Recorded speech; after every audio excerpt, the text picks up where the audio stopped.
En esta oportunidad nos acompaña Marisa Grave, es congresista de la República y socióloga. Actualmente conduce el podcast Más allá de la coyuntura. También contamos con la presencia de Juan de la Puente, periodista, abogado y politólogo, profesor universitario. Actualmente es columnista del Diario de la República y por último contamos con la presencia de Paul Mathieu, periodista y comunicador.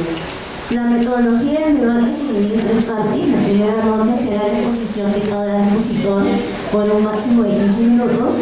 Luego será una ronda de intervenciones del público y finalmente una ronda final por parte de los comentaristas. Y ahora vamos a comenzar. Tenemos las palabras de Juan de la Puente para empezar. Muchas gracias. Buenas noches, compañeros, compañeras, amigos, amigas. Trataré de ser lo más sintético posible. Ayuda mucho el hecho de que se ha dicho bastante sobre las elecciones y se ha hecho un ejercicio de desagregación muy importante. Me parece que lo nuevo y lo rico del proceso está en el detalle, en la desagregación, y es probable que la mayor cantidad de errores lo hayamos cometido en la agregación. Y esa agregación, por ejemplo, impidió reconocer las circunstancias, los elementos de esa votación inesperada de Unión por el Perú, de Podemos y del PEPAM. Se ha dicho también de que la fragmentación ha sido el signo distintivo de este proceso, y yo creo que no estoy de acuerdo. Pero esta fragmentación me parece que es antecedida por otro elemento que es la dispersión. No toda dispersión puede llegar a la fragmentación. En este caso, dispersión más fragmentación sí se convierte en un problema, porque esta dispersión no implica un enriquecimiento de la democracia, no es una expresión del pluralismo. Sistemas un poco más dispersos, como por ejemplo en Europa, como el italiano, el belga, el holandés, expresan una enorme pluralidad del sistema. Y entonces se puede entender que un partido tenga 6, otro 7, otro 8, otro 9%, otro 10%, ¿no? Incluso tienen dificultades para constituir gobierno. Si uno toma y agrupa a 4 partidos de los 9 que han elegido parlamentarios al Congreso, encontrará que se parecen mucho, ¿no? En realidad, entre Alianza por el Progreso, Somos Perú, Acción Popular, e inclusive el Partido Morado se parecen bastante. Entonces, esta dispersión me parece a mí que es, junto a la fragmentación, es un elemento que no ayuda a constituir una representación mucho más legítima de la sociedad. La segunda es que ha sido premiado y que ha sido castigado. Yo creo que es correcto que han sido castigados los grupos que reivindicaban el Congreso disuelto. Eso me parece que es notorio. Pero no estoy seguro que tengamos la misma convicción respecto a qué ha sido premiado. Y yo creo que ha sido premiado la prudencia. Y junto a la prudencia y hasta el silencio.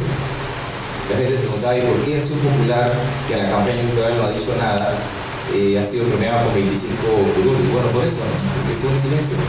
Y porque creo que la sociedad venía de un momento de polarización que el Congreso de la Opinión Pública no ha querido, lo cual demuestra de que en todo caso no cualquier discurso radical, extremo, contestatario o violento o agresivo tiene que ser necesariamente premiado por los electores, y ese es el resultado, por ejemplo, de partidos como Solidaridad Nacional.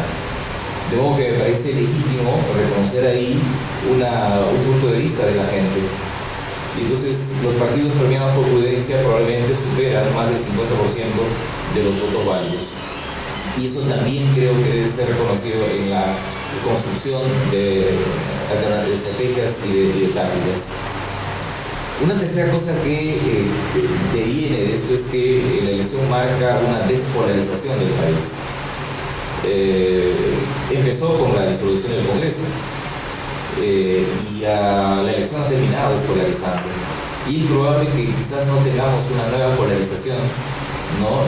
Incluso en el proceso electoral que viene el 2021. porque esta polarización que hemos tenido ha sido una polarización en el vacío, es decir, sin grandes propuestas.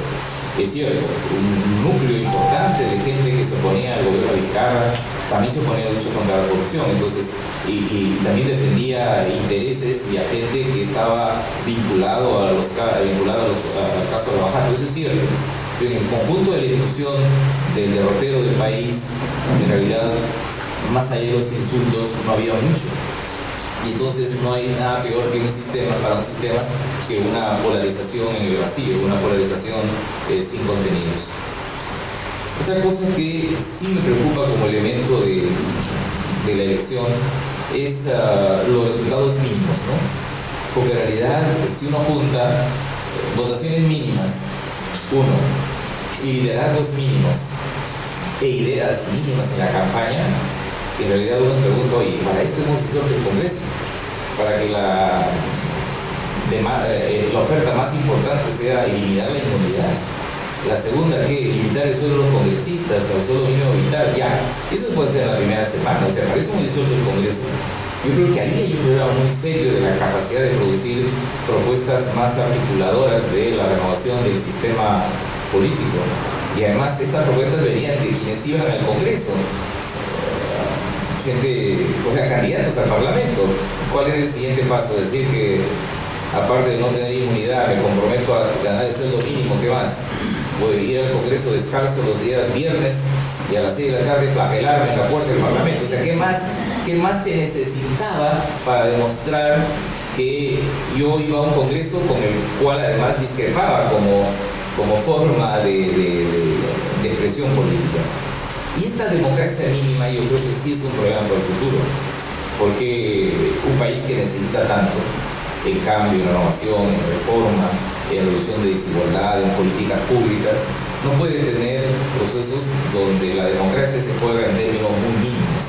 Entonces, claro, vamos sumando, ¿no? Vamos sumando dispersión, vamos sumando desafección, vamos sumando fragmentación, bueno, y tenemos democracia mínima.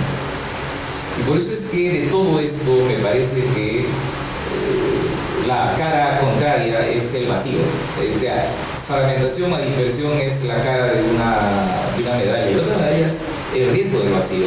Es decir, que el escenario esté muy parejo, una sociedad sin ideas, sin grandes iniciativas, sin grandes impulsos de renovación, puede ser obviamente el momento ideal para que sobre ese terreno más o menos parejo, o sea, vacío, donde no haya nada, se instalen experiencias que pueden ser autoritarias, ¿no? O violentas, conservadoras, o de derecha o conservadoras de izquierda. Eso yo creo que como idea general de qué nos ha pasado, y por eso me parece importante la desagregación.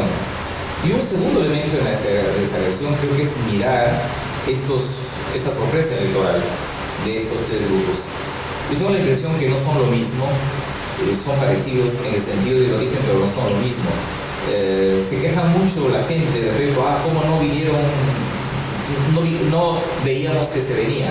Bueno, pero si 4 días antes había 40% de gente que quería iniciar su voto.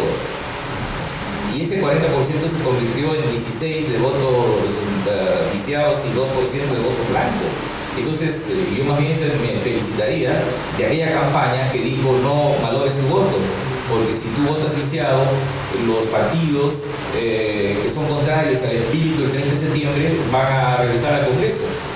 Y entonces, el grueso de esta desafección, probablemente un 40%, se dividió en esos partidos que fueron empoderados. Y la manera de ese empoderamiento yo creo que es muy importante señalar, porque ahí hay votación nueva y no tan nueva. El FREPAP es una votación nueva, entre comillas nueva, en el sentido que el elector descubre y sabe, no recién de qué se trata. Pero yo no absolutizaría uno de los elementos que concurren a la votación de ese partido. No diría que todo es una adhesión a un partido confesional, o que todo es adhesión a un grupo de gente honesta aparentemente. Yo creo que no lo son, ¿no? Mi impresión es que más que pescados hay mariscos y hay pirañas. Pero bueno, tengo la sensación, y otro que fue el voto antilimeño, o que fue el voto amazónico serrano contra Lima. Y si uno mira adentro, hay cosas bien interesantes. Por ejemplo, el 40% de la votación del FREPAC es de Lima. Yo no diría que es una votación limeña o de antilimeña. 10 de sus 13 congresistas son de la costa. Yo no diría que es una expresión serrana, que cerca la ciudad. Eso asustó a mucha gente, ¿no? Porque era muy extraño, ¿no? Para entender el fujimorismo y a la izquierda pedían el concurso de la ciencia política. Para entender el FREPAC pedían el concurso de la antropología. Algunos incluso podían estar tentados de pedir hasta pruebas biométricas, ¿no? Anatómicas, ¿no? Una especie de una resolución por el costado del hombroso. Y yo no creo que sea Lima el que no entienda estas cosas, es una porción de Lima. Es la porción de determinados sectores de la llamada Lima moderna en términos económicos, culturales, sociales y económicos. Entonces yo no diría que es una expresión, ¿no? En que permitiría absolutizar una de ellas. Absolutizaría un poco más en el caso de Podemos, porque el señor Urresti, que es el que tiene el 50% de la votación de Podemos, no es un desconocido. Ella tuvo 1 millón de votos en la campaña electoral del año 2018 y él encarna una expresión, digamos, con tonos autoritarios y broncos, pero dentro de la democracia. Si nosotros comparamos a Urresti con Bolsonaro, es una dama del siglo XVII. Entonces yo no compararía a Urresti con Bolsonaro. Y además porque creo que está camino me parece que está camino a moderarse. Y probablemente si sigue ese camino de la moderación y si sabe administrar su éxito electoral, puede terminar siendo el candidato del sistema del año 2021, y no como muchos piensan que es el candidato antisistema. Pero en fin, y en el caso de UPP es un voto conocido, solo que es un voto que ha migrado. Uno mira el mapa de las votaciones más connotadas de UPP y son las votaciones en el centro y sur donde ganó el Frente Amplio en el año 2016, pero además con un tono más que tengo que confirmarlo, y es que en los lugares, provincias y distritos donde el Frente Amplio en el año 2016 tuvo más de 30 o 35%, ahí es donde se produjo un trasvase. ¿Qué quiere decir? Es que ahí hay una masa votante crítica que fácilmente puede ubicar una candidatura que le llame la atención. Esa candidatura podrá retornar de UPP a otro grupo, yo lo veo ahora difícil, porque hay muy poco tiempo para la segunda elección, ¿no? Probablemente una masa se quede. Bueno, y siendo un voto que viene de la izquierda, me cuesta a mí caracterizar a Unión por el Perú y a Antauro Humala como alguien de izquierda. Yo creo que es un nacional populista y él más bien está mucho más cercano a Bolsonaro que cualquier otro líder del Perú. De modo que esa desagregación me parece importante por una última conclusión. Ese es un fenómeno electoral y yo no creo que sea un fenómeno estructural. Es decir, la gente se encontró en el camino a estos grupos, ¿no? Podría ser que lo más estructural de esas 3 votaciones sea la votación de UPP, sobre todo en el centro y sur del país, pero en su conjunto esto es una especie de una insurgencia electoral, ¿no? Que expresa una especie de volatilidad relativa al bajar sustantivamente el voto viciado en la elección. El problema es que hay sectores que han convertido esta sorpresa electoral en un resultado estructural y pretenden extrapolar y tener grandes conclusiones en función de este resultado. 2 cosas finales sobre esto, sobre el tema de la izquierda. Si uno suma las votaciones de la izquierda, incluyendo aquella votación de la izquierda que puede ir para un candidato nacional populista, como es Antauro Humala, encuentra tanto de los que pasaron y no pasaron la valla electoral, encuentra entre un 20 y 22%. Y si uno suma la votación de las derechas, tanto las que pasaron la valla electoral y las que no pasaron, encuentra más o menos lo mismo. Es decir, yo no diría que una expresión de izquierda haya sido liquidada en esta elección, como creo que tampoco una expresión de derecha en camino a ser una ultraderecha haya sido liquidado. Se ha fortalecido una especie de un centro malagoso, gelatinoso, por la pureza de la gente, por la despolarización del país. Es probable que sí, ¿no? Y además porque este movimiento general de bloques es cruzado por otras discusiones que no se tenían hace 8 años. Incluso hasta hace 6, hace 5, hace 4 años. Por ejemplo, el tema del género, derechos de la comunidad LGTB, hay sectores de izquierda que tienen una posición francamente conservadora. Y entonces yo no haría una suma tradicional de la izquierda y una suma tradicional de la derecha y una construcción, una especie de centro. Tendría que hablar más de sectores conservadores, de sectores progresistas y de sectores pragmáticos.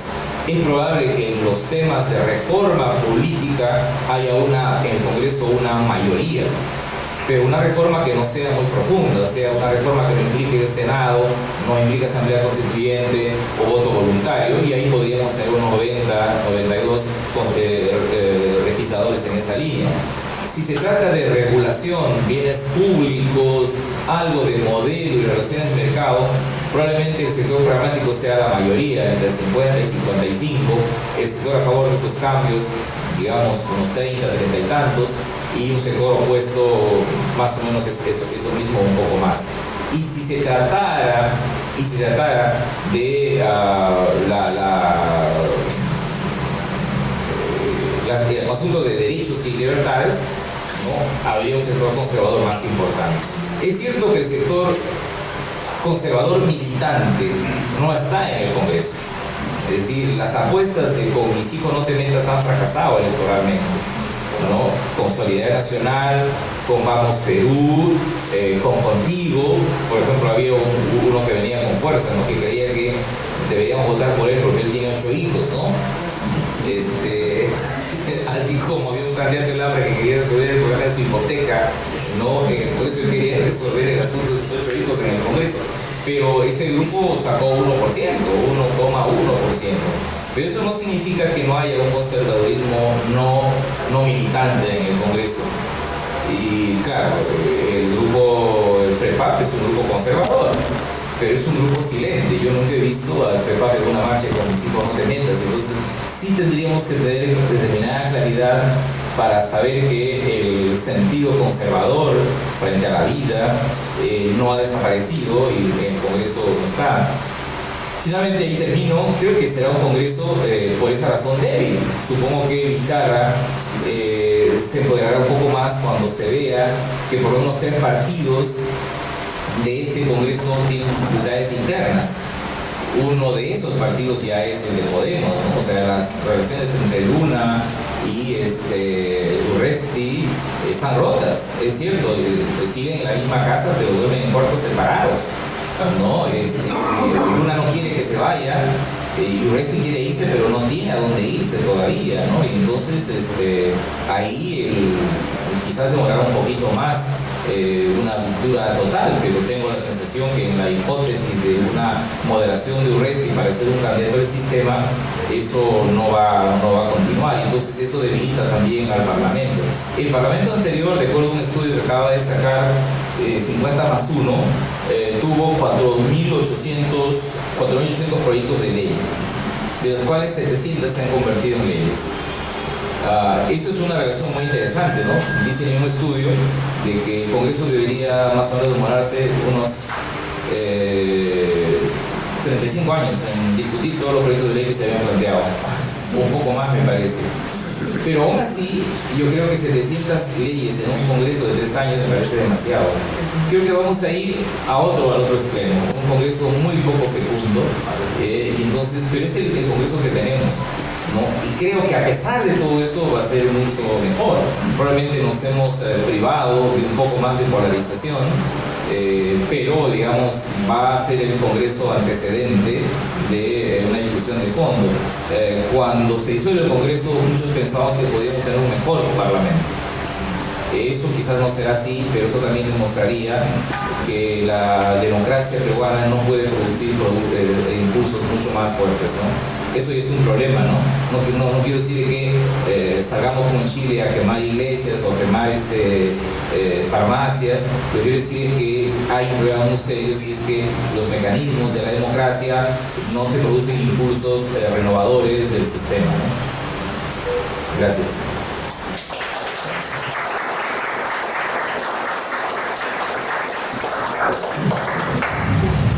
Ahora continuamos con las palabras de Paul Maquet.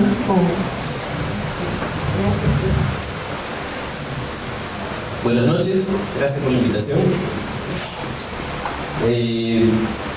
Bueno, a riesgo de repetir alguna que otra cosa, yo lo que he planteado recién en un artículo es que en las elecciones del 26 nadie ganó. Y por ahí he tenido algunos comentarios en el sentido de que en política eso no existe, que siempre alguien gana. Sin embargo, yo quiero insistir en que en todo caso hay que diferenciar avanzar en espacios institucionales, ser una sorpresa, sorprender y ganar un proceso electoral. Ciertamente nadie ganó las elecciones porque sacar 10% no es ganar las elecciones en ningún universo paralelo. Todos perdieron las elecciones, digamos, en cualquier circunstancia normal sacar 10% te pone entre las bancaditas pequeñas, ¿no? Con 5 o 6 parlamentarios, y en este caso el que ha sacado 10%, que es Acción Popular, tiene 25 parlamentarios, pero es una inflada producto de que es como ganar por walkover, pues nadie sacó más, entonces esas curules hay que repartirlas, no se pueden quedar vacías. Entonces, en ese sentido, discreparía así con Juan, en el sentido de que yo no veo un premio de algún tipo a Acción Popular que pasa del 7% del voto válido en las elecciones anteriores al 10% del voto válido. Digamos, en todo caso, supo flotar sobre la marea, pero no creo que tener 10% significa que se te premió. Simplemente las curules se distribuyen entre todos los perdedores de las elecciones. Entonces, nadie ganó significa que los resultados para todos son en realidad paupérrimos. Y como ha dicho Félix Ratig en un artículo recién, nadie ha sido mandatado por la ciudadanía para llevar a cabo ningún proyecto significativo. Me parece que esa frase elocuente de lo que ha sucedido. Nadie tiene la fuerza de los votos como para decir, a mí la ciudadanía me ha encomendado esto, yo voy a poner este tema en agenda. Y se necesita bastante palabras bastante estridentes para tratar de poner en la agenda, como ha tratado de hacer un PP con el asunto de la amnistía a Antauro, sabiendo que en realidad el 6-7% de votos válidos, principalmente concentrados en muy pocas regiones, no te da la fuerza electoral como para poner un tema en la agenda de ese tipo y pretender que toda la discusión del Parlamento gire alrededor de tu agenda, ¿no? Y esto es válido tanto a nivel nacional, el hecho de que nadie ganó las elecciones, como de hecho a nivel regional. A nivel regional, los resultados de todas las fuerzas, en casi todos los casos, también son pobres. Estamos hablando de... Hay unos mapas que han circulado de cómo se distribuyen los ganadores, las fuerzas políticas ganadoras en cada región, y entonces pintan toda la región del color del ganador, pues, del grupo político que quedó primero. Es un tipo de mapa completamente engañoso, porque tú no puedes pintar, digamos, todo Loreto, aquí está, ya.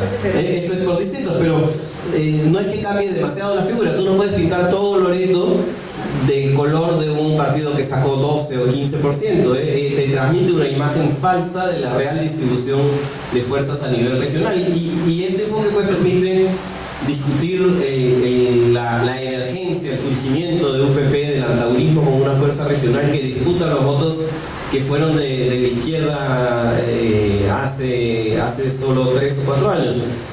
porque digamos sacar 11% en Puno, en Cusco, en Huancavelica, no puede considerarse digamos, en Cuarto Poder dijeron el domingo que Antauro Igual había conquistado las regiones del sur del país, pues es un poco exagerado. Entonces, digamos, yo sí tomo nota de que hay un riesgo ahí, un riesgo emergente, porque yo por supuesto considero que una opción como la de Antauro, y ahí también tuvimos un intercambio con Juan en el Twitter respecto de si Antauro puede ser un nacionalista popular. Yo creo que alguien que tiene como propuesta programática fusilar a un montón de actores sociales y políticos, digamos, nacionalista popular puede ser cualquiera, pero ya cuando pones el fusil por delante ya estás hablando de otro tipo de fenómeno más emparentado con el fascismo, ¿no?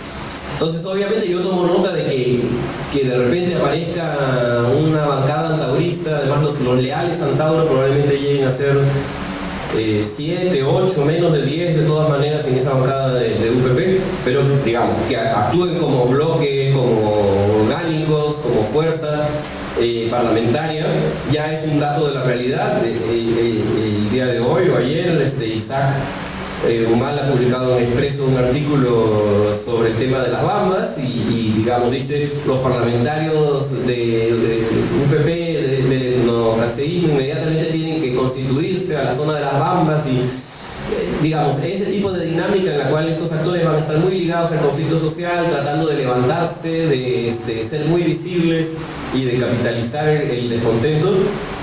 Es una dinámica de la cual yo por supuesto tomo nota y me preocupa. Me parece que es uno de los elementos que hay que tomar muy en cuenta en los próximos 10 meses. Pero tampoco creo que en el análisis debamos magnificar su presencia actual. Son un peligro potencial, pero no son un hecho dado, como un actor que ha ganado las elecciones, ¿no? De hecho, sí, en Ayacucho sacan 24% y ese sí es un dato relevante, porque ya ahí estás hablando de una proporción del voto válido que es bastante más importante, ¿no? Entonces sí son un peligro, hay que tomarlos en cuenta, pero no hay que inflarlos en el análisis tampoco, ¿no? Entonces yo digo que algunas fuerzas avanzan y de hecho se reparten las curules, y esto implica una nueva distribución de las cuotas en términos del poder atribuirse cuotas de poder, pero esto no implica que ninguna de las fuerzas políticas pueda atribuirse una representatividad política importante o pretender imponer una agenda con alguna legitimidad ampliamente compartida, ¿no? Ahora, yo creo que también nadie gana significa que Vizcarra no gana. Y ahí hay una lectura, digamos, Vizcarra gana en cierto sentido en ¿qué? En el hecho de que sus enemigos políticos inmediatos fueron derrotados, fueron castigados. Eso queda claro para todos. No hay discusión ahí, ¿no es cierto? Sin embargo, no se logra traducir su popularidad en la opinión pública, el porcentaje de gente que estuvo a favor de la disolución del Congreso, el porcentaje de gente que en las encuestas ahora dice que simpatiza con el gobierno de Vizcarra. Eso no se traduce en una bancada. Él no tiene prácticamente nadie en quien apoyarse de manera confiable en el Congreso. La bancada más vizcarrista probablemente sea la morada, que es la más pequeña no es lo que se esperaba en cuanto a su posibilidad de operar en el Parlamento. Más bien va a tener bancadas difíciles de trabajar con ellas. Está la del PP, por supuesto, el fujimorismo, que con 15 sigue siendo una piedrita en el zapato. Y la bancada de Acción Popular, por supuesto, no es nada confiable para él. Hay líneas ahí muy diferentes. De hecho, una de las parlamentarias electas considera que la disolución del Congreso fue inconstitucional. Entonces ahí vemos que más bien AP no es confiable, APP tampoco. Entonces él no tiene realmente en quién apoyarse de manera confiable y las condiciones para los proyectos que él pueda presentar en general son malas, y va a tener que seguir surfeando las olas como vengan, pero no es que tenga una gran capacidad de maniobra allí. entonces no ha logrado traducir su respaldo en una bancada política propiamente en el Parlamento, ¿no? Digamos, en suma, yo diría que lo que vemos es un divorcio bastante más marcado que antes entre el mundo político y la gente. Y de hecho conversábamos con Juan antes del inicio del conversatorio, y él decía que a diferencia de Chile, en Chile hay una desafección militante, decía, ¿no? Claro, todo el movimiento de protesta en Chile, que es muy intenso, es bastante apartidario. La gente que sale a manifestarse en general es gente que no se siente muy representada en el sistema político, pero digamos está comprometida con una movilización, con una militancia, con activado. Acá probablemente más bien hay un yaquechuchismo. A la gente no le importa mucho lo que pasa.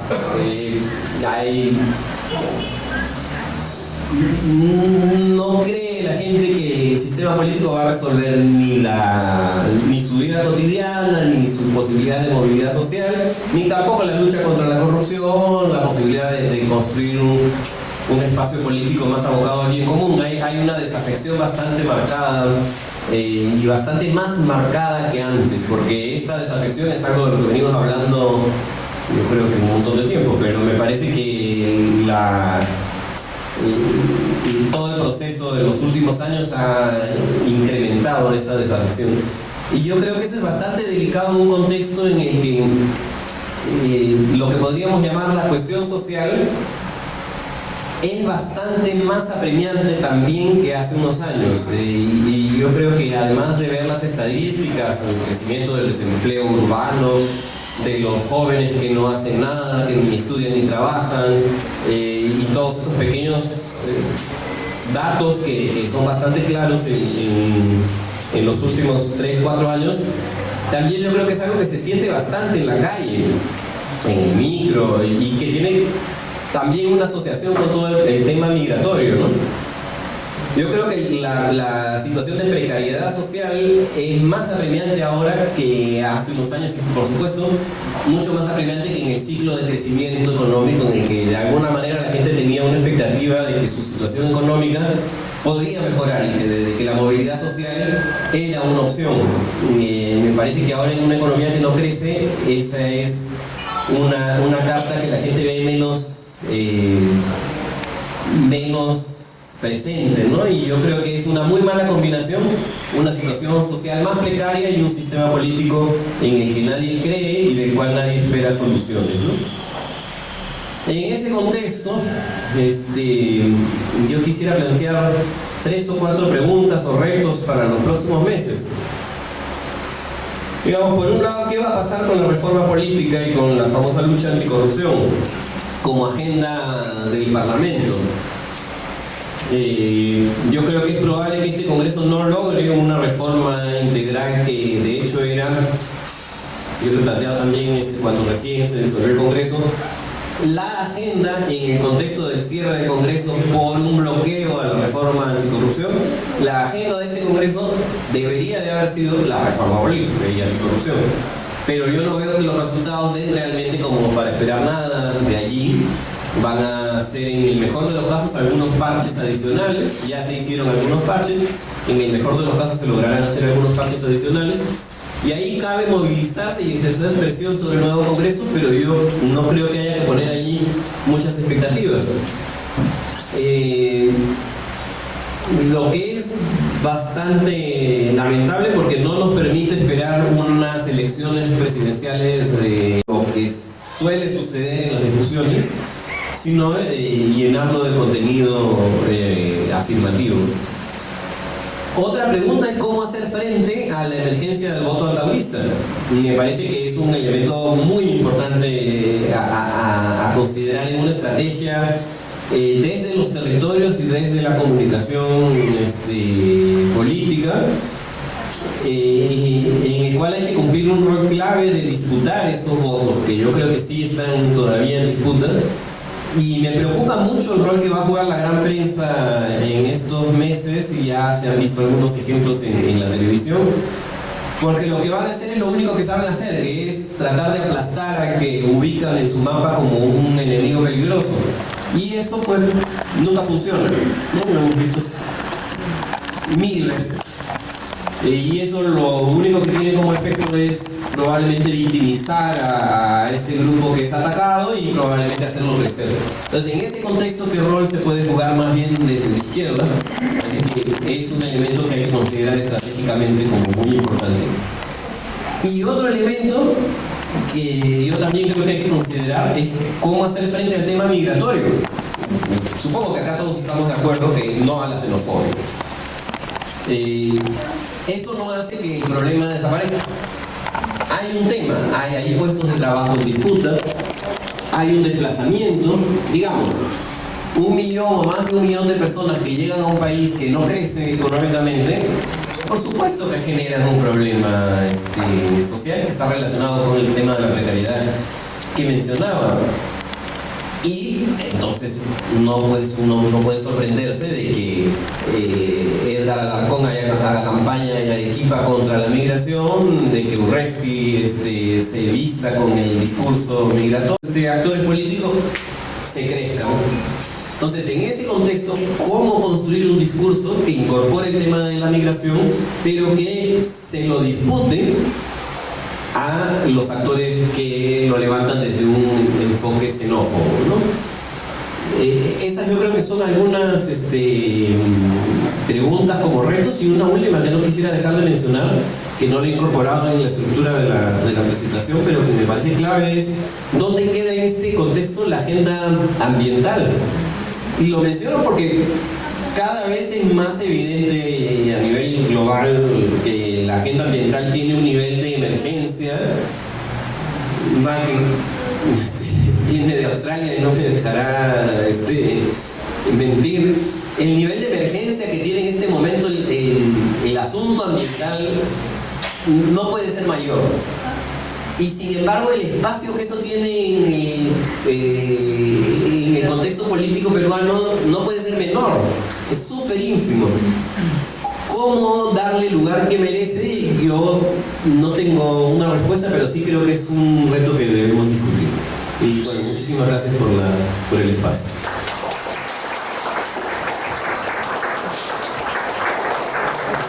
Muchas gracias a Paul por su intervención. Ahora pasamos con el turno de la compañera Marisa. Muchas gracias, compañera. Muy buenas noches con todas, con todos. Con todo es saludar al núcleo de Anticap de Movimiento que han organizado este evento. Creo que con el intento de buscar reflexiones conjuntas para tratar de entender qué pasó y qué escenario se nos abre, ¿no? Que creo que en realidad la mayoría tenemos una especie de no terminar de tener clara la película, ¿no? Yo empezaría diciendo que sí creo que se cierra un periodo político que se abrió, y lo dice polarizante Juan, que es esta especie de empate agónico que existió entre Kuczynski y la señora Fujimori, ¿no es cierto? El año 2016, el resultado electoral daba al señor Kuczynski ganador de las elecciones presidenciales, pero profundamente perdedor de las elecciones legislativas, y a la señora Fujimori con una mayoría absoluta. Es decir, cuando ingresamos a ese parlamento, esa mayoría no necesitaba ni siquiera de conquistar un voto más para poder aprobar algo, porque tenía la mitad más uno de los votos, ¿no? Entonces, en realidad, ese escenario demostraba dos poderes totalmente cooptados por fuerzas antagónicas que entraron en un empate que no parecía resolverse, ¿no es cierto? Y eso marcó ese periodo político hasta la disolución del Congreso, y creo que este proceso electoral termina de cerrar ese ciclo, porque incluso en la campaña electoral algunos parecían querer mantener esta especie de polarización entre Vizcarra, digamos, que sería quien hoy encabeza el gobierno, y quienes se oponían al cierre del Parlamento, y que finalmente hacia el final, más allá de las etiquetas que tenían, conformaron una especie de bloque conservador mafioso, digamos, ¿no? Que hegemonizó la dinámica del Parlamento. Ese periodo se ha cerrado. Ese periodo tenía también un elemento importante que creo que varios resaltaron, y es el agotamiento de algunas formas de hacer política para con la ciudadanía, ¿no es cierto? Esta especie de sensación, creo que por eso también el éxito de la, comillas, reforma política del señor Vizcarra, ¿no es cierto? Era la necesidad de romper lo que en nuestra cabeza estaba instalado, que era la política es igual a defensa de intereses normalmente asociados a ya sea a grandes corporaciones o a pequeñas mafias que podríamos llamar comillas informales, pero lo cierto es que hay intereses, ¿no es cierto? Y que esta línea de continuidad entre una especie de captura de la política o de lobismo en la política o de pequeños informales en la política, ¿no es cierto?, quedó evidenciado con el link hacia la corrupción en la administración de justicia. Y entonces hay una especie de sensación, creo que la compartimos varios, que si bien tuvimos una transición democrática a final de los años 90, al inicio del 2000, ¿no es cierto?, los arreglos organizativos e institucionales del fujimorismo en materia de política estaban intactos y que finalmente la política post-Fujimori siguió más o menos teniendo un mismo tipo de organización y de qué hacer. Entonces, esta elección no ha terminado de cerrar el ciclo de desgaste de la representación. Yo sí creo que seguimos en un momento de desgaste de la representación de los partidos políticos y en parte tiene que ver con un actor que es el Jurado Nacional de Elecciones, que decidió que este proceso electoral no era un proceso electoral en el que se debía aplicar una regla básica, que era ponerle fin a los cascarones que todos nosotros sabemos existen, que lucran, que son como una especie de sistema comisionista afiliador, ¿no es cierto? Es decir, yo soy el dueño de la ruta, en vez del dueño de la ruta soy el dueño del partido, y tengo combis que van afiliándose a mi partido y que entonces les entrego la franquicia para poder participar en el proceso electoral, ¿no? Eso es UPP, por ejemplo, ¿no? O sea, evidentemente es una franquicia utilizada por algunos actores en particular que han arrastrado, o es Podemos, que también es una franquicia nueva, pero es una franquicia que ha utilizado gente como el señor Urresti, por ejemplo,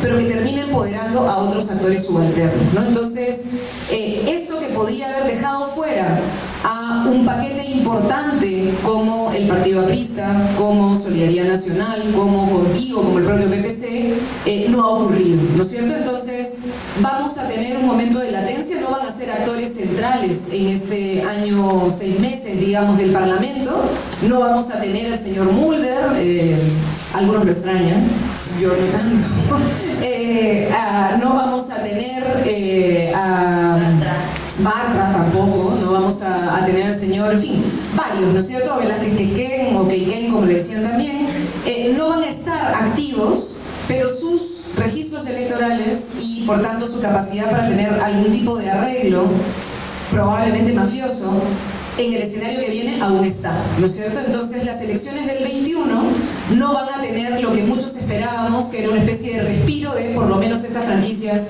no van a competir. Y vamos a volver a tener un escenario muy disperso en la elección del 2021. Entonces, eso sería, creo, un primer punto. Un segundo comentario es que hemos tenido elecciones sin HD. ¿Han visto esas de con HD, sin HD? ¿No es cierto? O sea, yo tengo varias fotos mías que la gente pone sin HD, con HD, son buenísimas.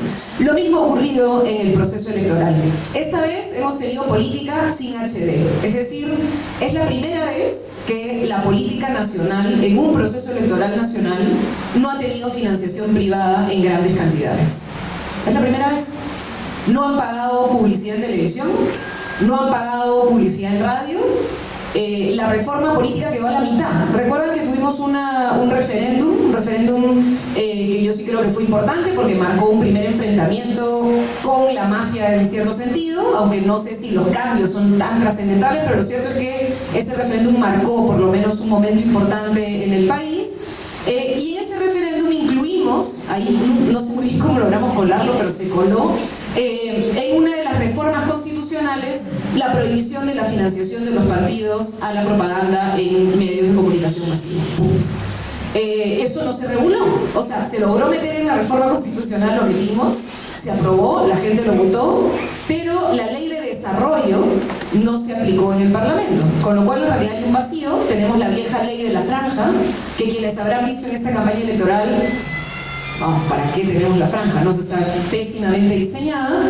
Entonces, no ha sido una campaña de merchandising, no ha sido una campaña de marqueteros, no ha sido una campaña donde hayamos tenido realmente la publicidad y el HD. Entonces lo que hemos visto es la cruda realidad, ¿no es cierto? Esto es lo que hay. Estos son nuestros partidos políticos. este es el debate político que tenemos en el país. Entonces creo que eso es un elemento también que tenemos que rescatar, ¿no? Y en ese punto, yo también estoy de acuerdo en que hubo una campaña importante, varios nos sumamos a no desperdicies tu voto, ¿no? Fue una campaña fuerte, ciudadana, diría que bastante espontánea, porque no ubico que alguien la comandara, sino que creo que varios nos metimos a decir, si tú no votas, alguien vota, y ese alguien que vota, por ejemplo, el voto duro del fujimorismo, va a terminar marcando el próximo Congreso, ¿no es cierto? Entonces no seamos, ¿cómo era tu frase? ¿Mejor? Eso, sí. Y entonces, hagamos algo, ¿no? Entonces, la última encuesta publicable, a ver si es que este Congreso cambia esta tontería que no se publican las encuestas, pero en fin, la última encuesta publicable de Ipsos Apoyo, que hizo un simulacro, si bien en el simulacro salía que había un 40% de gente que vició una semana antes, como recuerda Juan, a la hora de la pregunta, tú le preguntabas a la gente si quería o no quería viciar su voto, es decir, si ya había decidido viciar el voto, y solo el 19% había decidido viciar. Es decir, había un 21% que en el simulacro había viciado, pero que en realidad estaba buscando candidato. O sea, en realidad sí quería votar, o sea, sí quería ejercer su voto de alguna manera, ¿no? Y entonces, ¿dónde encontraba por quién votar? Y entonces esta vez sí hemos tenido una elección, creo, también de redes. Es decir, de redes más concretas y mucho más territoriales. Esta elección, si uno ve el mapa del que habla Paul Maquet, no tenemos proyección ahora,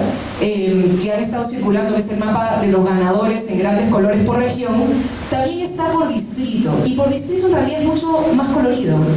Es una fragmentación total. Tú puedes tener una región donde en teoría ganó, por ejemplo, FREPAP en Ucayali, ¿no es cierto? Pero en esa misma región, en distintos distritos tienen ganadores de distintos partidos.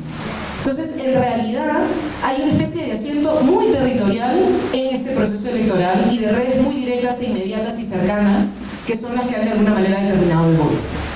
Entonces, creo que eso también habrá que mirarlo y habrá que también preguntarse cómo, ¿no es cierto?, hemos llegado a un momento en el cual los partidos políticos no tienen una agenda agregadora. En el caso de Lima nosotros tuvimos 600 campañas. O sea, perdonen, la campaña de Alberto de Belaunde era distinta a la campaña de Hino Costa, distinta a la campaña de mi patrón, digamos, no, o sea, no había una campaña de los morados, ¿no es cierto? Lo mismo ocurría, tú veías la campaña de Rocío Silva, una campaña además que muchos feministas apoyaron activamente, veías la campaña de Arbel Contreras, eran campañas diferentes. O la campaña del Chaparrón, ¿no es cierto? O sea, eran campañas diferentes. En Juntos por el Perú, la campaña de Chabelita, que fue espectacularmente manejada, fue una campaña que saca ilusión, ¿no es cierto? Pero es una campaña individual, no es una campaña de cuál es la propuesta de esta lista, ¿no es cierto? Entonces, eso también lo hemos tenido muy marcado, y mucho más marcado porque esta campaña no tenía candidata o candidato presidencial. Y eso también ha sido una cosa sintomática de este proceso electoral. Cuarto punto, las sorpresas. Y yo sí estaría de acuerdo en que no estoy tan segura que haya tanta sorpresa. Podemos no me parece un voto sorpresa, la verdad. Y sí creo que hay un discurso que empata con un sentir ciudadano frente a la inseguridad. O sea, sí existe un miedo frente a los problemas de seguridad ciudadana, es una realidad. Por supuesto aumentada por la prensa, ¿no? Cualquiera de nosotros prende la televisión y estamos en medio de un asesinato, ¿no? En medio de una balacera, y en fin. Pero sí es real, o sea, sí es una condición real. Yo recuerdo la última vez que me robaron, me pasé por lo menos 3 meses en los que yo misma estaba como atenta a qué cosa está pasando en la prensa, y entonces hay un discurso ahí casi hasta maniqueo. Y el único que le da respuesta a ese discurso es Urresti. Probablemente la fuerza de Susel Paredes, que al final no fue candidata, es porque Susel también tiene un discurso sobre orden y seguridad, ¿no es cierto? Y entonces ahí tenemos un tema que creo que hay que empezar a mirar, ¿no es cierto? Un sexto punto es que creo que las elecciones que acabamos de ver no van a marcar la elección del 21. Es decir, este Congreso, y ahí sí coincido con ambos, no va a tener, creo que no va a tener fuerza para una reforma de fondo. Ahora, la reforma política pendiente tampoco es una reforma de superfondo, ¿eh? O sea, el tema de la bicameralidad, que sería eventualmente la reforma política que este Parlamento podría, en caso existiera un fuerte consenso, avanzar, es lo único que uno podría decir que tiene un elemento muy sustancial en la discusión pendiente en el Parlamento. Todo lo demás que estaba pendiente, en realidad son modificaciones menores, es decir, corregir algunas de las leyes. La señora Bartra, recuerdan que todo lo complicó en las redacciones y luego puso como unas especies de disposiciones complementarias kilométricas. Bueno, habría que básicamente derogar las disposiciones complementarias y ya está. O sea, en realidad no hay tanta ciencia en lo que está pendiente de la reforma política. El punto es si va a haber la voluntad en este Parlamento para sacarlo adelante y si tendrán algún tipo de consenso y motivación.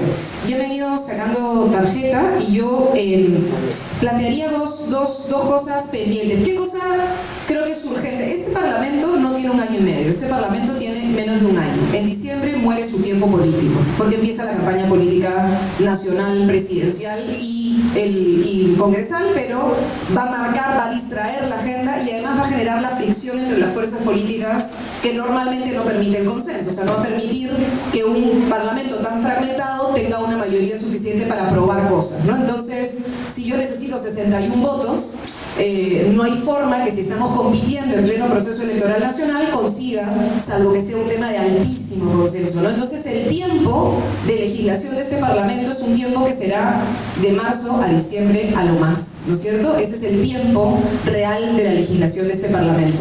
¿Y qué cosas básicas debería resolver más allá de la reforma política? Una cosa que está pendiente y que creo que sí debiera ser parte de la pelea ciudadana es la subcomisión de acusaciones constitucionales, porque todo este paquete anticorrupción, digamos, que fue un poco la agenda que estuvo en el cierre del Parlamento, tiene algunos temas pendientes y algunos actores con cierta legitimidad, aún legitimidad en el sentido del poder que tienen aún, no legitimidad social, como el señor Chávarri, por ejemplo.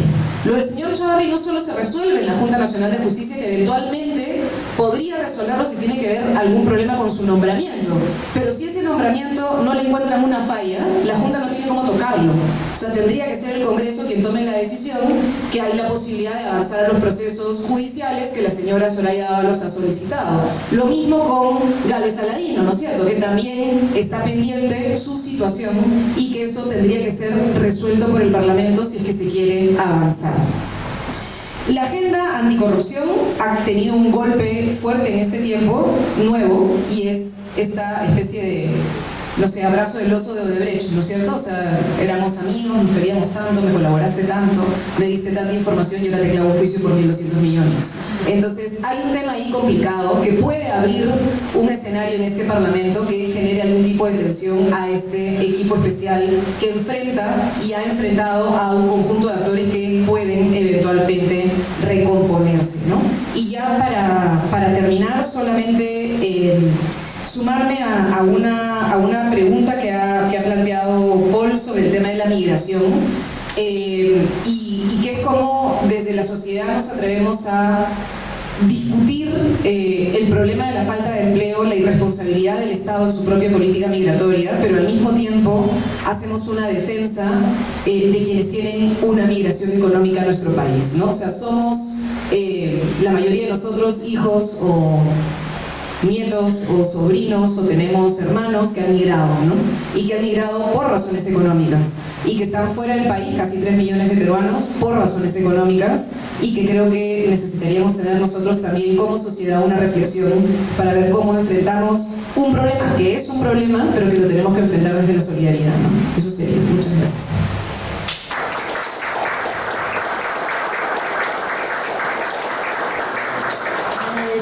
Las intervenciones de Juan, Paul y Marisa. Ahora pasamos a la segunda parte del debate, que es la ronda de las preguntas del público. Sí, vamos a tratar de hacer una cosa bien simple, ya si son preguntas directas, 30 segundos máximo. Si es un comentario para incentivar algo, que sea está bien, vamos levantando la mano, y para hacer un tope de 5, ¿les parece bien? Responden 5 y si es que hay más, se hace otra ronda y así hasta que, entonces, si terminemos, pero al menos hasta que veamos que la hora ya no nos da más. Entonces, ¿quiénes podrían ser? No se montan, no se montan. 2, 3, 4, un quinto para al fondo. Ok, señorita, empieza, señora. Sí. No creo que... No, ya, dale. Sí. Buenas noches. Esta pregunta va para Juan. Sí, ok.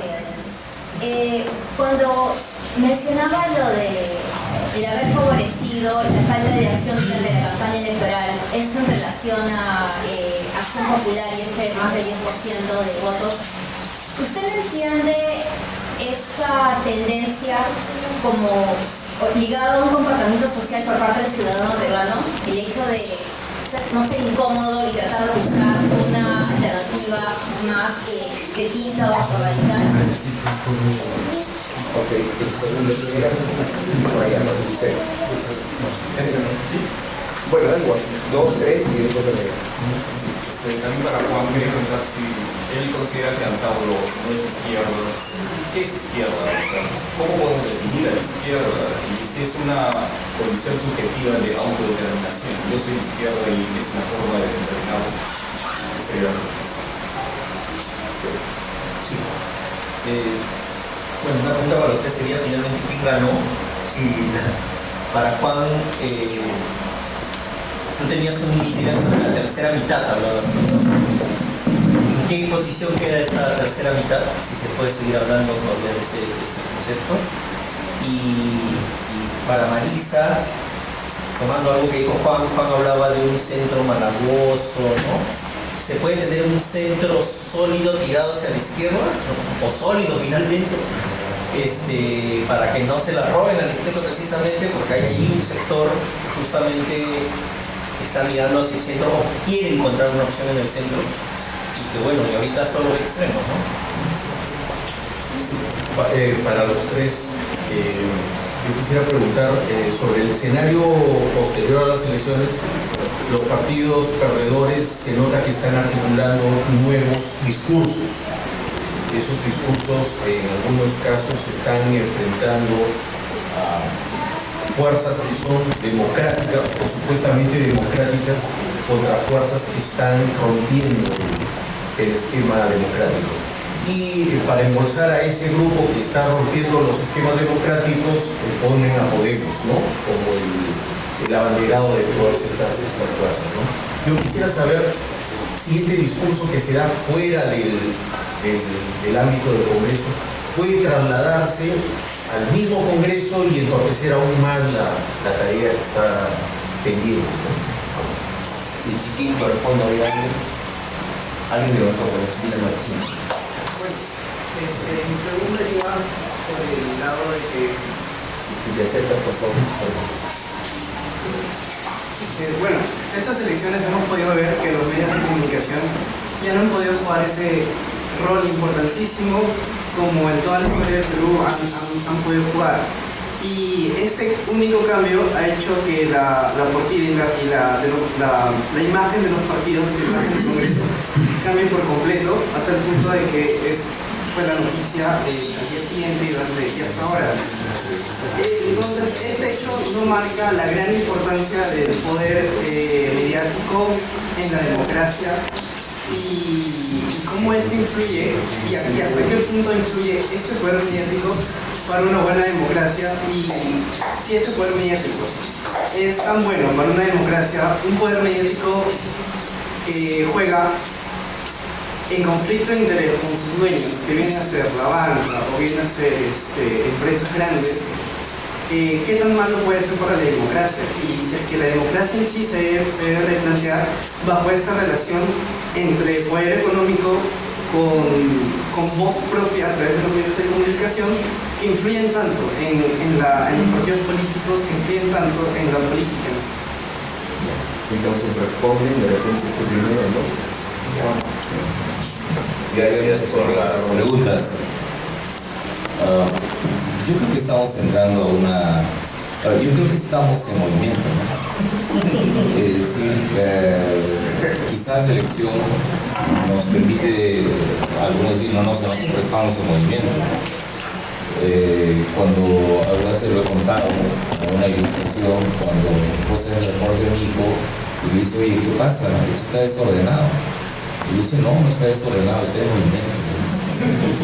Entonces, probablemente haya un momento de desorden, pero la transición bloqueada antes del 30 de septiembre se ha desbloqueado y hay más posibilidades de hacer todo político. Solo que creo que esta transición va a ser larga.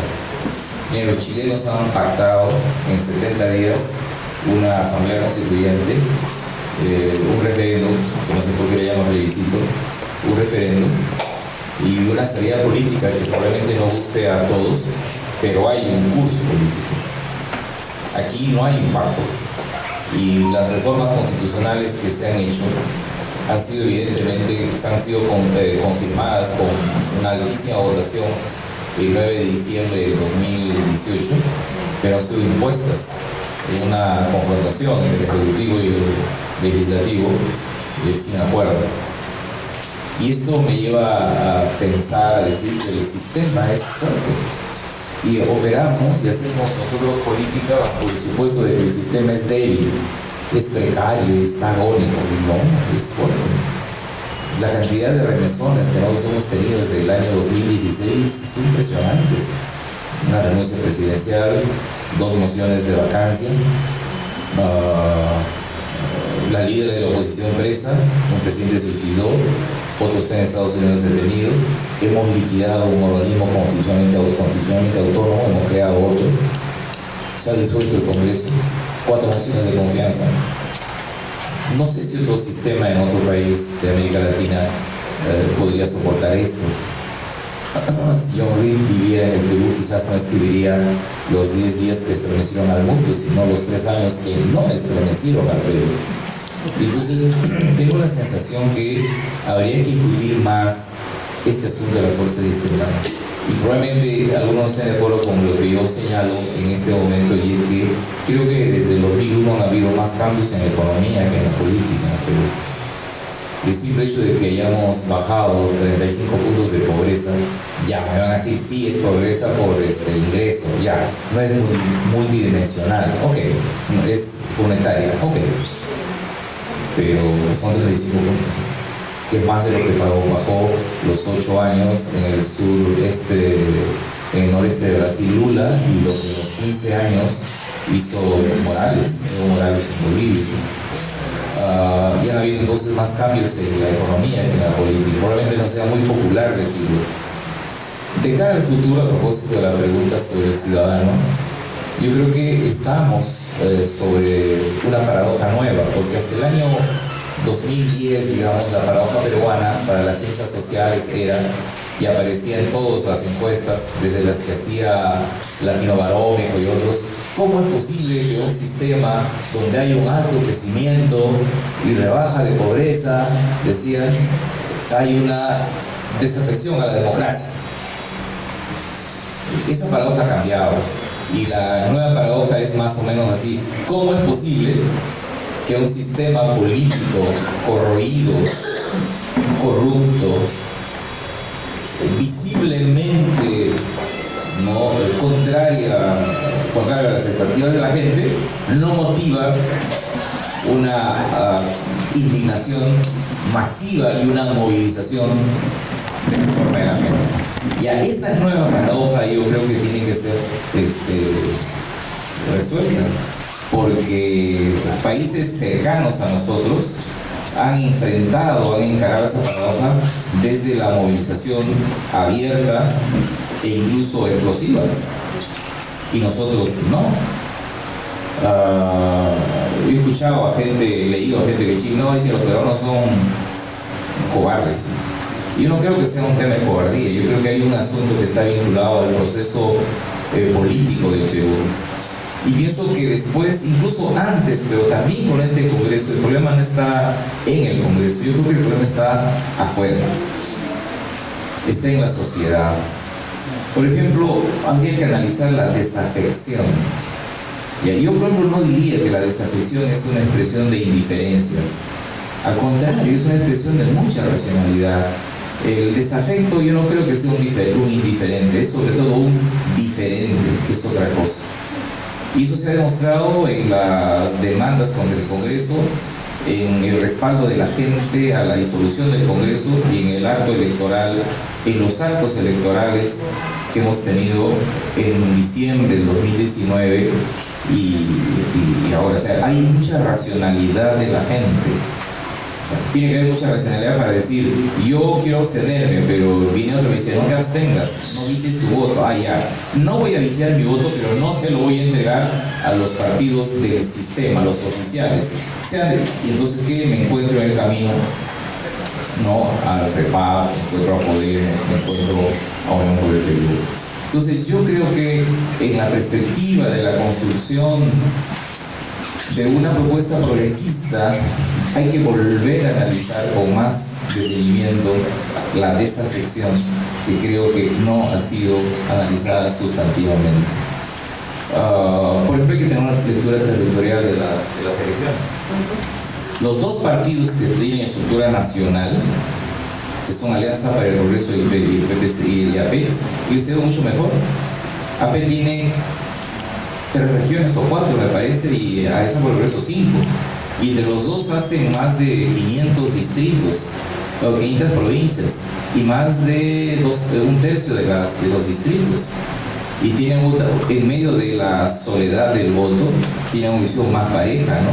Mientras que el APRA, el PPC, Podemos, el Partido Morado no han podido trascender de Lima. Entonces, probablemente en medio de este desbarajuste hay partidos que han sido, no quiero que usted premiado, prometo no usar la palabra premiados, recompensados, porque los puentes en el Perú no se caen, se desploman. Y entonces, ¿no? Creo que han sido recompensados por este tipo de voto. No estoy seguro que los medios hayan perdido solo esta vez, salvo el 2016, donde los medios en la segunda vuelta se volcaron a favor de PPK contra Keiko Fujimori.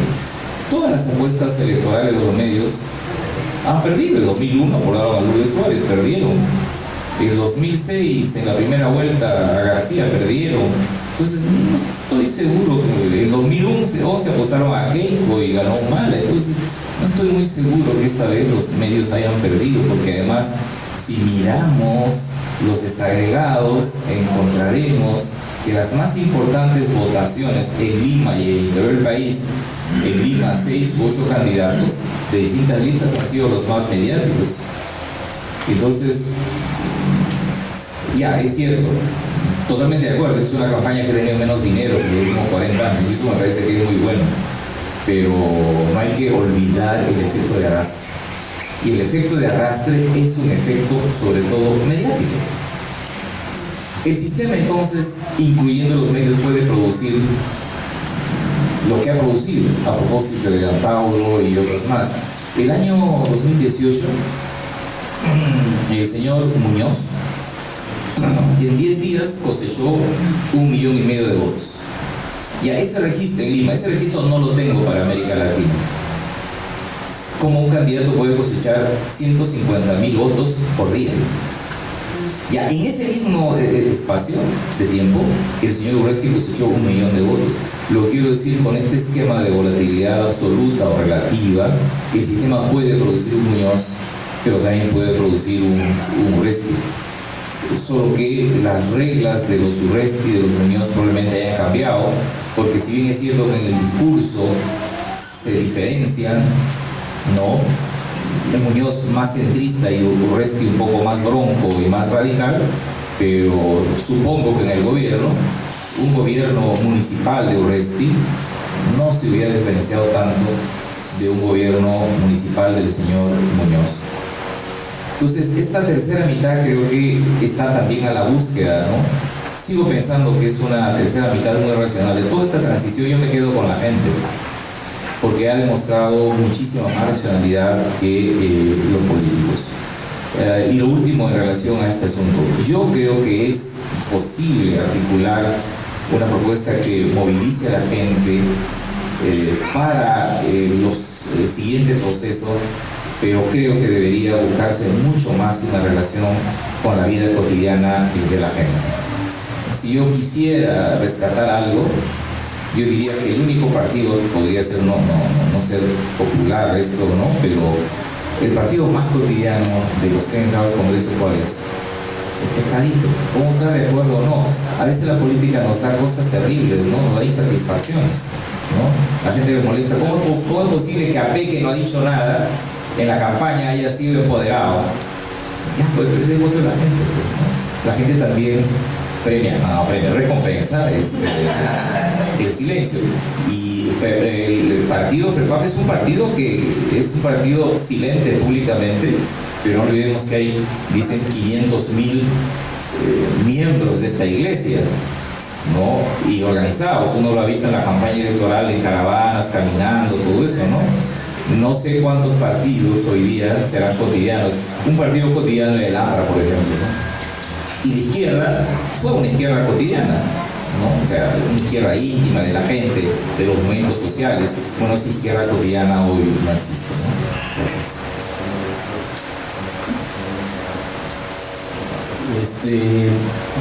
Solamente para hacer algún comentario sobre el tema del rol de los medios que se mencionaba, ¿no?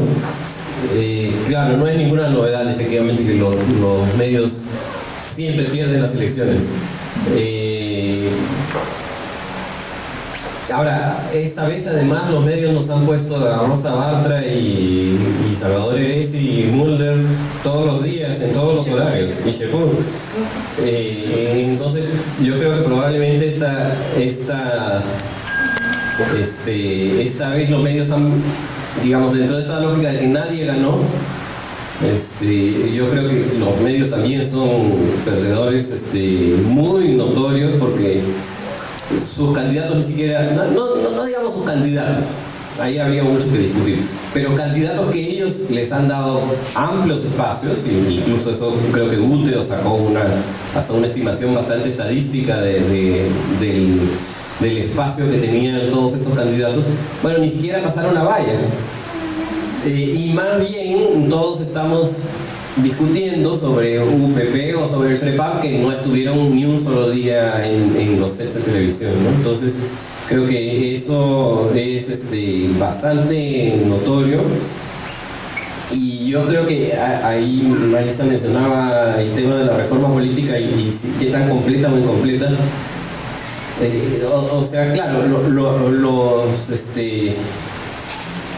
lo que se propuso en el Congreso anterior por parte de la comisión que nombró Vizcarra, hay una parte importante que se ha avanzado, pero pensando más bien en términos de una reforma política integral, sí hay harto que hacer, y harto que hacer que tiene que ver también con el rol de los medios, ¿no? Y cómo se transforma esta prohibición de la publicidad en radiodifusión, que es la madre del cordero, de hecho, en el ingreso de plata a la campaña, que coincidió. Habrá que hacer una tesis de esoterismo para entender cómo se metió al referéndum, porque yo creo que era buena parte de la madre del cordero. Sin embargo, nos deja como una campaña en la cual la comunicación, finalmente, la comunicación de masas, termina ya no en el poder de la billetera del partido, pero sí de los productores y de las agendas de teléfono de los productores de los programas de televisión. Entonces, ¿cómo se transforma la franja electoral para que realmente sea un espacio de comunicación de las ideas políticas del país? Y yo creo que eso es parte de la reforma que hay que hacer, ¿no? Y para terminar, algo que conversábamos también más temprano con Indira por ahí, que en este asunto de la Constitución, si nos ponemos a priorizar la demanda constitucional, que a mí me parece que es completamente válida y que sí es importante, sin embargo podríamos terminar con unas elecciones para constituyentes como las que acabamos de tener, porque las reglas de juego son las mismas, los partidos siguen siendo los mismos y siguen siendo cascarones electorales. Digamos, bacán ponernos a discutir de lo constituyente, pero creo que la reforma política también es parte, como un paso previo, fundamental para eso, ¿no? Y ahí vamos a discutir con los de UPP, porque yo recuerdo que lo entrevistaron a uno de los voceros de Antauro, uno de los que realmente participó en el Antahuaylazo, no a Virgilio Acuña, que termina siendo un operador, un financista, pero no, a los realmente voceros del movimiento endocacerista, y le preguntaron en la televisión qué opinan ustedes de la reforma política, y no, pero a nosotros qué nos va a interesar la reforma política si nosotros queremos el cambio de constitución. Y yo creo que más bien ahí el orden de los factores idealmente debería ser al revés. Deberíamos tener una reforma política que nos permita tener un sistema político más razonable para de ahí poder aspirar a tener una constitución nueva, ¿no? Muchas gracias. A ver, ya, hay varias preguntas, pero para centrarse, bueno, yo sí creo que hay ganadores. Y creo que Vizcarra es un ganador, no abiertamente, que bestia, por goleada, pero sí ha ganado. O sea, sí creo que ha ganado finalmente. Es decir, tiene un conjunto de varias victorias en camino, desde el referéndum, el cierre del Congreso, la sentencia del Tribunal Constitucional declarando constitucional la disolución del Congreso, que este proceso electoral se llegue y que fruto de este proceso electoral los principales opositores a Vizcarra queden con menos del 5%. Creo que sí es una relativa victoria. Y no estoy segura que quisiera una bancada. Creo que tenemos un presidente que no necesariamente tiene una relación tradicional con el poder legislativo y no estoy muy clara que quiera necesariamente tener algo en el Parlamento que defienda su gobierno. Entonces, ¿qué va a salir? No sé, porque ya no tiene la fuerza de una cuestión de confianza y de cerrar el Parlamento. Eso la Constitución te permite hacerlo una vez, ya lo hizo, ¿no? Pero tenemos un panorama de un Congreso tan fragmentado que no existe, salvo que hay un consenso muy fuerte, insisto, entre distintas fuerzas políticas que vayan a tener una agenda, que vaya a tener pues a los ministros interpelados permanentemente. No creo que eso sea lo que se viene en breve, por lo menos, ¿no? Entonces, por lo menos en esta primera etapa sí me da la impresión que Vizcarra termina ganando, ¿no? Y también hay claros perdedores, o sea, creo que el Partido Aprista, Solidaridad Nacional son claros perdedores, Contigo claro perdedor, y creo que el fujimorismo queda reducido a su máxima expresión, que es el voto duro clásico y con el rostro más duro que tiene, que es Marta Chávez, ¿no? Entonces, diría que ese es un poco quiénes ganan, quiénes pierden, ¿no?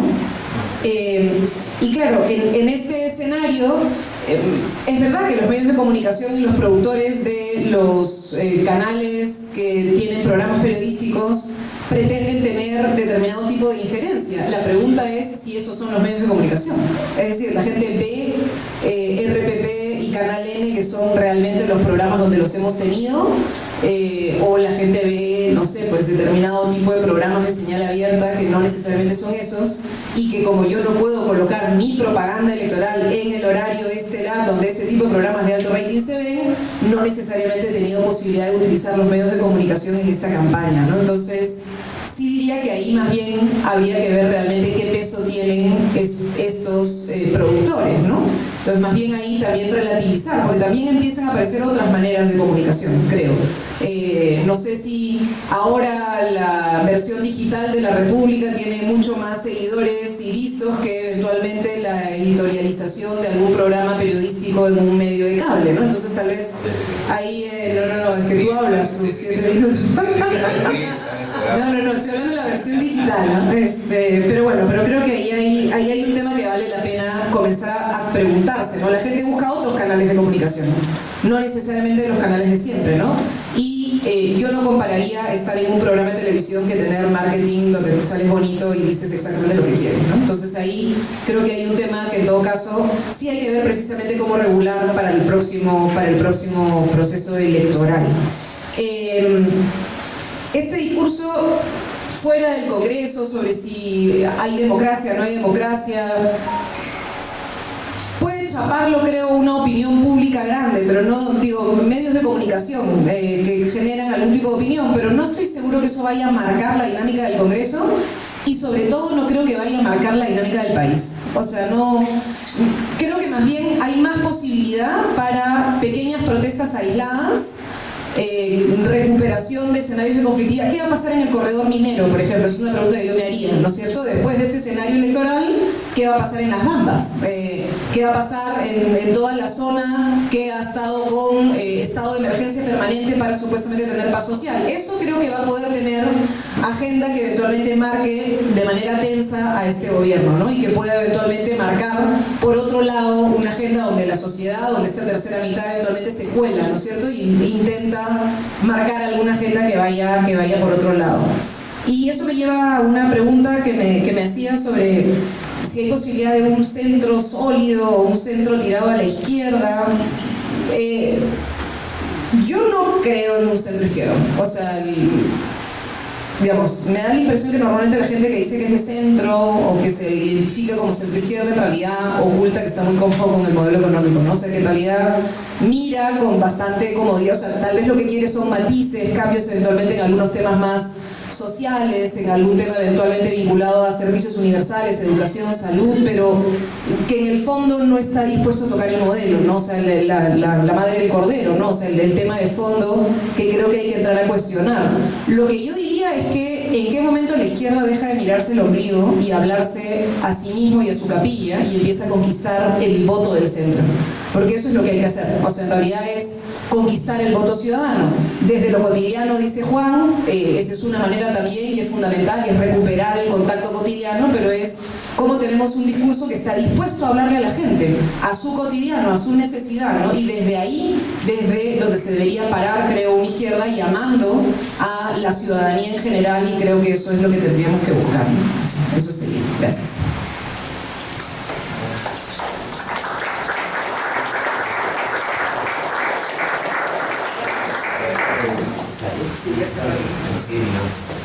Ok, entonces de repente 2, 3 personas más y cerramos con eso, igual 30 segundos y también límites esta vez en esta segunda ronda para las respuestas, ¿ya?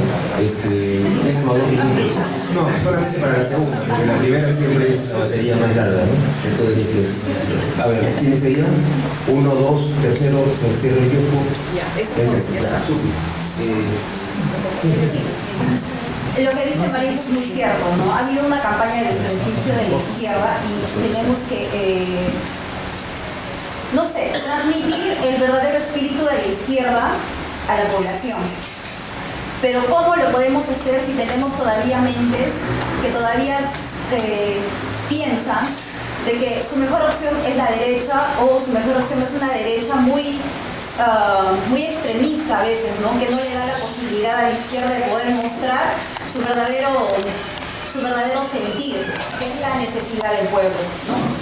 Entonces, y por otro lado también buscar siempre los medios de comunicación no tradicionales, porque los millennials, como yo, no recurrimos a medios de comunicación tradicionales. Sobre todo, buscamos las redes sociales de fuente independiente, porque sabemos que las voces de los medios de comunicación tradicionales están compradas y están direccionadas. Entonces, y también esta idea debe ser transmitida, ¿no? Entonces, mi preocupación como ciudadana de pie es si corremos el mismo riesgo de tener un Congreso que no sea tan comprometido, empático con la necesidad de nosotros, ¿no? Entonces, ¿cómo hacerle frente a este Congreso de que realmente responda a nuestras necesidades, ¿no? Siguiente nivel,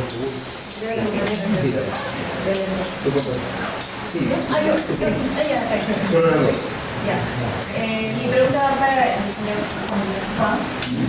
Usted habló sobre la capitalización de capitalizar la insatisfacción, ¿no? Algunos candidatos capitalizan la insatisfacción popular. Entonces, ¿cómo se explica, o sea, por qué que la mayoría de la población quiere ver a un candidato que les diga, ¿no?, que va a solucionar determinado problema social, pero con un tono un poco más extremo, ¿no? Como el señor Urresti, por ejemplo, que promete solucionar el problema de la inseguridad social? Pero ¿por qué siempre nosotros observamos o vamos a ese tipo de candidatos y no a uno que te diga la verdad, tal cual es, no vamos a solucionarlo, pero sin irnos a los extremos, ¿no?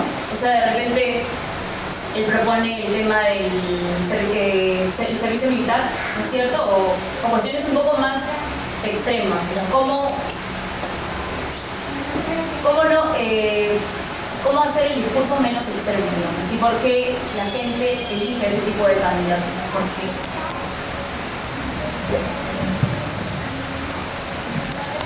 Bueno,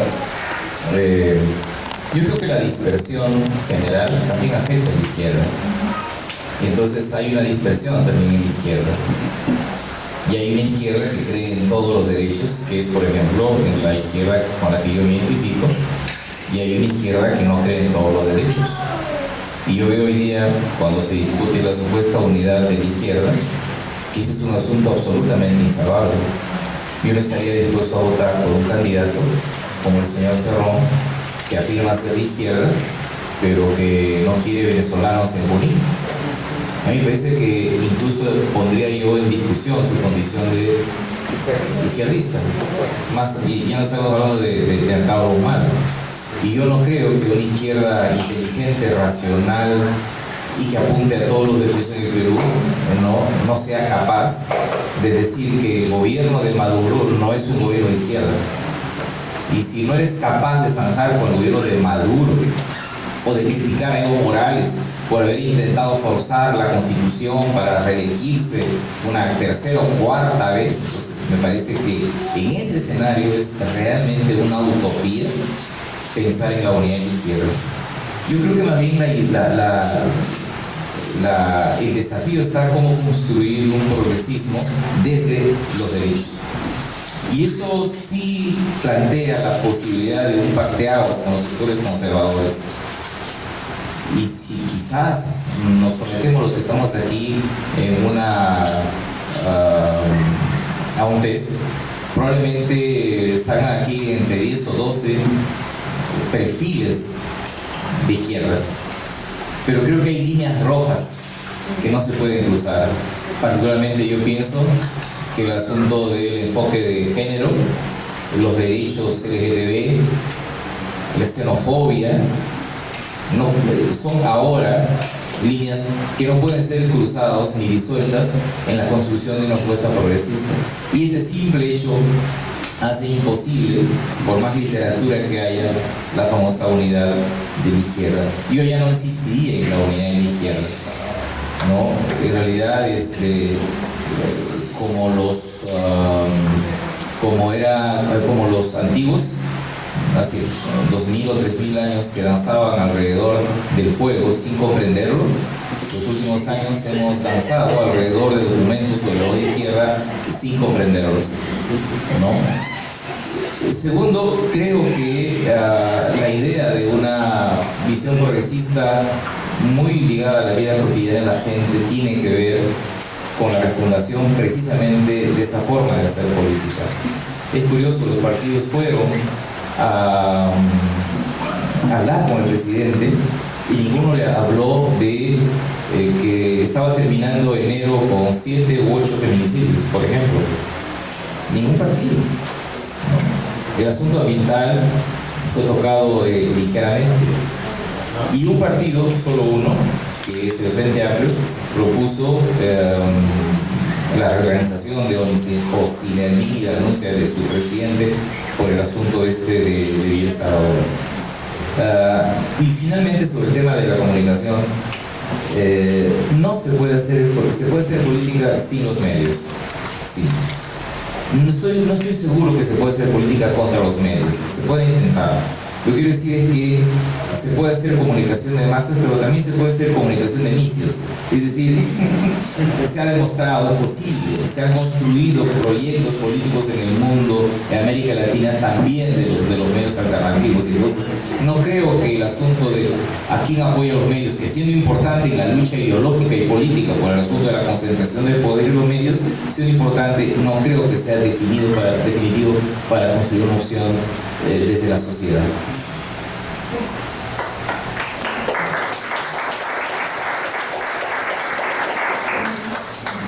Yo quisiera decir algo sobre lo que mencionaba la compañera de si el Congreso se va a poner de espaldas o va a perder la conexión.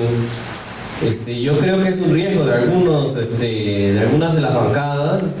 Yo creo que las imágenes del domingo 26 celebrando y ya prácticamente dándose por grandes actores nacionales, cuando no hay que olvidarlo, el Congreso anterior que todos odiábamos, no a todos, por supuesto, representó el 90% o sea, las fuerzas que estaban allí presentes representaban el 90% del voto válido.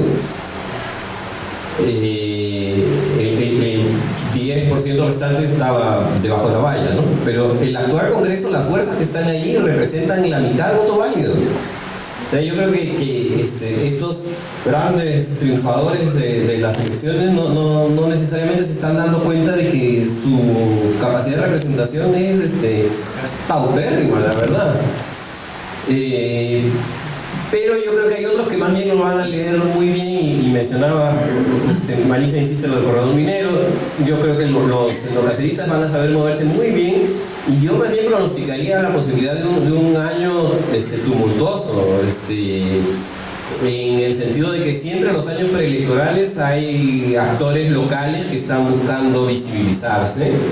Tenemos ahora una bancada de oposición al gobierno, pero con vínculo con el territorio, con los actores locales, no como el fujimorismo, que no podía montarse en ninguna protesta social, en ningún conflicto social. En este caso sí tenemos actores que se mueven como pez en el agua en una dinámica de conflicto social. Y tenemos muchos conflictos embalsados que han estado en un segundo o tercer plano por los últimos 2 o 3 años en los cuales el conflicto ha sido el conflicto político.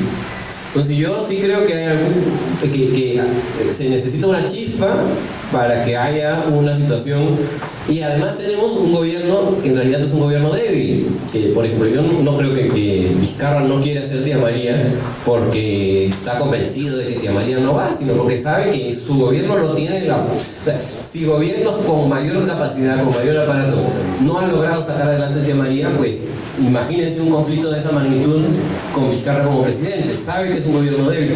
Pero imagínense una explosión social en este contexto, me parece bastante complejo. Entonces yo sí creo que el pronóstico para este año podría ser de conflictividad en auge nuevamente, ¿no? Yo ahora le digo. Bueno, yo en realidad estoy de acuerdo con lo que ha dicho Juan y lo que ha dicho Paul. La verdad es que creo que la tarea que tenemos, quienes creo que estamos en un espíritu crítico y que queremos una izquierda de todos los derechos, como dice Juan, pues corresponde reconectar con la gente de manera cotidiana en sus tareas concretas, ¿no? Y creo que eso es una cosa que tenemos que intentar hacer, ¿no es cierto? De distintas maneras, quienes están en partidos organizados hacerlo, quienes estamos en espacios como el movimiento también, ¿no? Porque creo que hay también que construir fuerza social, hay que construir ciudadanía activa que reclame derechos, ¿no? Y eso hay que hacerlo de manera cotidiana y con mucho esfuerzo, ¿no? Y la capitalización de la insatisfacción, yo creo que ocurre porque nadie habla de algunos temas. Y también ese es un tema que habría que discutir. O sea, sí, pues es verdad que el discurso de Urresti es un discurso, no sé si es extremo, sobre todo es como muy fuerte a la hora en la que pretende plantear su supuesta solución para los temas de inseguridad. Pero lo que yo sí siento es que en realidad es el único que habla sobre esos temas, ¿no? Entonces ahí también hay un tema de agendas pendientes. O sea, hay que... ¿cómo, por ejemplo, se puede hablar sobre los problemas económicos y los problemas que podemos tener en algunos territorios por presencia de población venezolana adicional sin caer en un discurso xenófobo? Porque solo lo dicen desde la xenofobia, es una barbaridad, pero sí tendríamos que entrar a discutir cómo somos una sociedad, insisto, que enfrenta de manera conjunta un aumento de la población económicamente activa de pronto, ¿no es cierto? Y eso es un tema que habría que discutir, decirlo en voz alta, plantear que hay un problema y que ese problema se tiene que solucionar, insisto, desde la solidaridad, pero se tiene que solucionar, ¿no? O sea, y luego el tema de la seguridad ciudadana.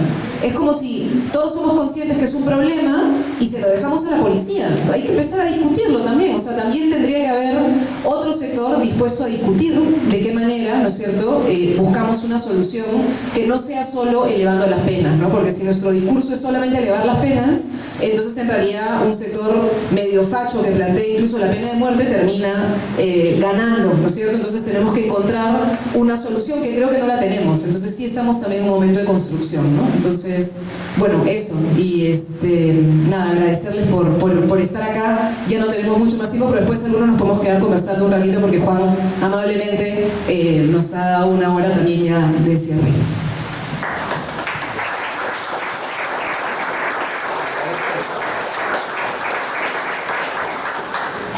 Bueno, muchas gracias a nuestros invitados, a Carlos Lapuente, a Paul Maté y a Daniela Marisa y el público general por haber asistido a este conversatorio. Y ahora por último voy a darle paso a compañero Claudio. Sí, algunos a la entrada y antes que empiece el evento nos preguntaban para afiliarse al movimiento y al núcleo anticapitalista que se organizaba este evento. De repente ahora finalizamos y se quedan conversando con alguno de nosotros, ¿no?